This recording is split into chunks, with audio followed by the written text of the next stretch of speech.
Ladies and gentlemen, welcome, and let me present to you one of the high points of German engineering. This right here is the Bf 109 K-4, one of the most powerful fighters to have graced us during World War II. Enough with the euphemisms maybe there. Let's not build it up too much. This machine was indeed designed to kill people, but hey, it's pretty damn powerful because this thing can produce up to 1,600 horsepower, I believe, at 6,000 meters. Which is quite whooping. If you see a Bf 109 and you're trying to have a race against it, and it happens to be a K4, maybe you should come up with something that has a little bit of speed, because this thing will otherwise just leave you in the dust, pretty much. And yes, we did just nearly crash there. This was one of my first flyouts in the Bf 109 K4, of course in DCS, Digital Combat Simulator, with one of the newer modules that you can buy. And it is one of the additions to the World War II aircraft that we currently have in the game. The first was, of course, the P-51 Mustang, and after that we had the Focke-Wulf 190 Dora.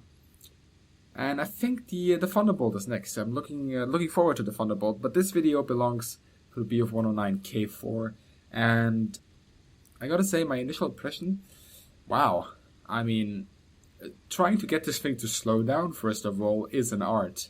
It just doesn't want to slow down. As soon as you crank up that engine, it just wants to go. Yeah, it's a race. It's like the Michael Schumacher in the sky. That's what this machine basically is. And it's beautiful.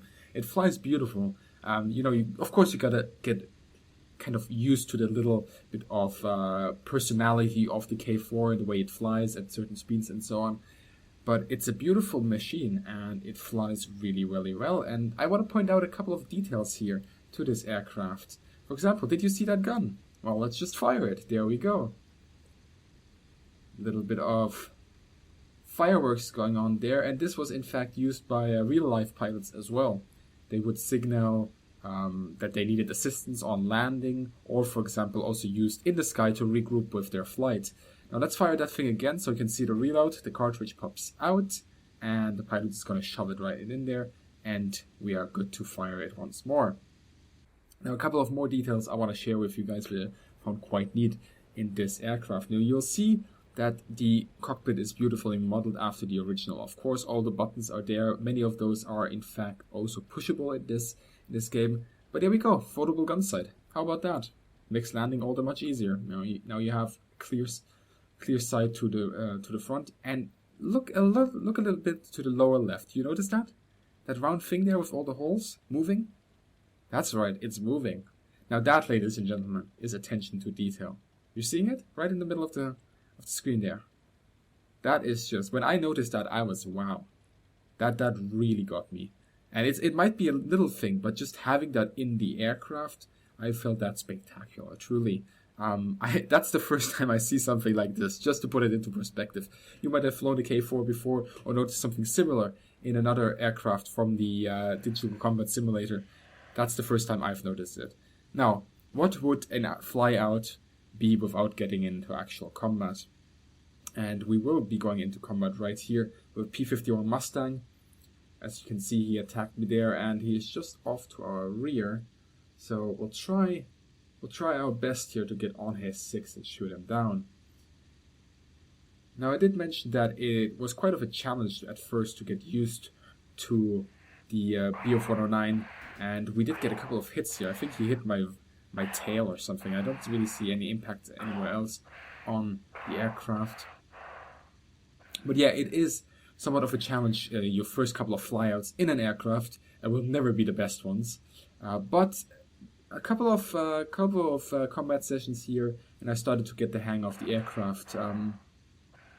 Shots out there, those are of course the 13mm machine guns. I did not opt to fire my cannon there. Maybe I should have. Maybe I could have had a good shot right there. But we've ended up on the Mustang's 6, and that is a very, very bad spot to be.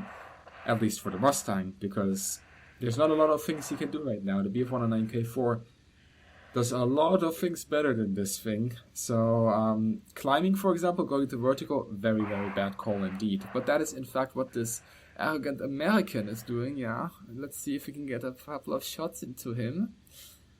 13mm once again ripping out.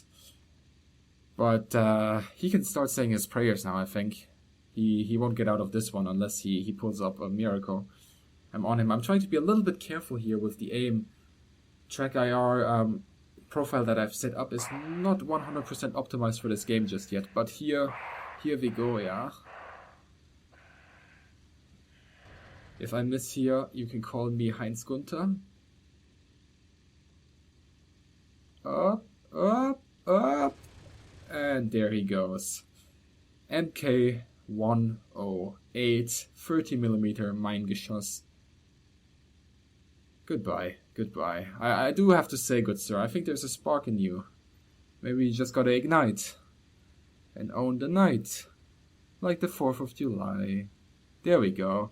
Thank you for cooperating. Anyway guys, that has been an initial look at the K-4. I'm very pleased with this module so far. I'm very pleased that I've bought it. I hope to bring more of this this game and this aircraft to you. And as always guys, I hope you have a great day, good hunting, and see you in the sky.